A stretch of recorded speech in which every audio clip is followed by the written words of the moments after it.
2 Kings chapter 7. Elisha replied, "Hear the word of the Lord. This is what the Lord says. About this time tomorrow at Samaria's gate, 6 quarts of fine flour will sell for a half ounce of silver, and 12 quarts of barley will sell for a half ounce of silver." Then the captain, the king's right-hand man, responded to the man of God, "Look, even if the Lord were to make windows in heaven, could this really happen?" Elisha announced, "You will in fact see with your own eyes, but you won't eat any of it." Now 4 men with skin diseases were at the entrance of the city gate. They said to each other, "Why just sit here until we die? If we say, 'Let's go into the city,' we will die. We will die there because the famine is in the city. But if we sit here, we will also die. So now, come on, let's surrender to the Aramean camp. If they let us live, we will live. If they kill us, we will die." So the diseased man got up at the twilight to go to the Arameans' camp. When they came to the camp's edge, they discovered that no one was there, for the Lord had caused the Aramean camp to hear the sound of chariots, horses, and a large army. The Arameans had said to each other, "The king of Israel must have hired the kings of the Hittites and the king of Egypt to attack us." So they had gotten up, fled at twilight, abandoning their tents, horses, and donkeys.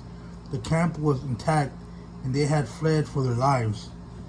When these diseased men came to the edge of the camp, they went into a tent to eat and drink.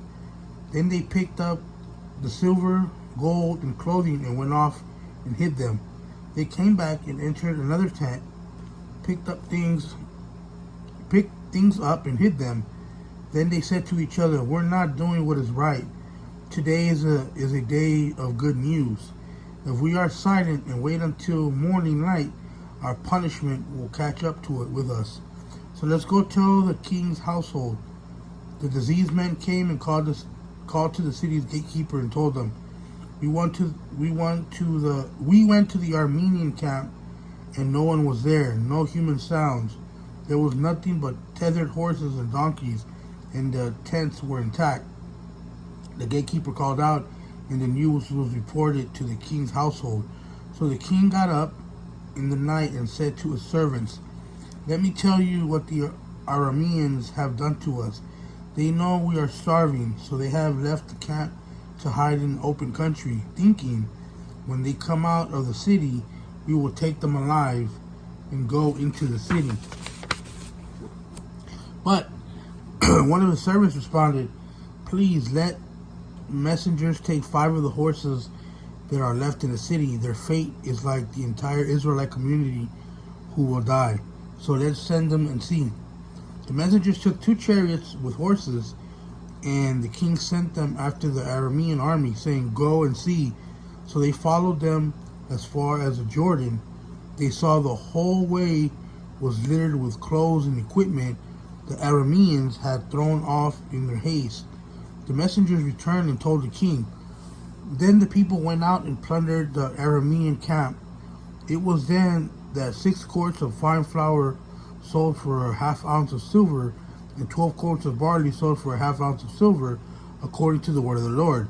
The king had appointed the captain, his right-hand man, to be in charge of the city's gate. But the people trampled him in the gate.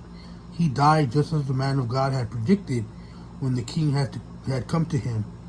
When the man of God had said to the king, "About this time tomorrow, 12 quarts of barley will sell for half ounce of silver, and 6 quarts of fine flour will sell for half ounce of silver at Samaria's gate," this captain had answered the man of God, "Look, even if the Lord were to make windows in heaven, could this really happen?"